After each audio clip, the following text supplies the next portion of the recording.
Seorang perwira senior tentara Israel terlibat cekcok dengan Kepala Staf Herzi Halevi. Adapun cekcok tersebut terjadi lantaran pasukan pertahanan Israel dianggap telah gagal perang di Gaza. Dikutip dari The Times of Israel via Tribun News pada Rabu 5 Juni 2024, cekcok antara dua pejabat militer Zionis itu dilaporkan oleh Channel 12 Israel. Disebutkan sejumlah perwira senior tentara IDF melontarkan cemoohan-cemoohan kepada Herzi Halevi.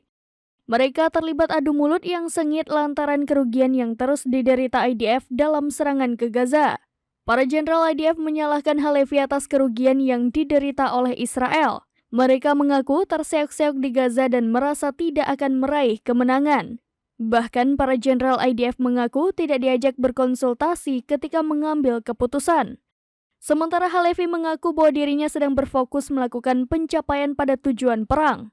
Ia pun mendesak agar para jenderal IDF memiliki pemikiran yang sama seperti dirinya. אנחנו במלחמה שאמרנו בהתחלה שהיא תהיה ממושכת.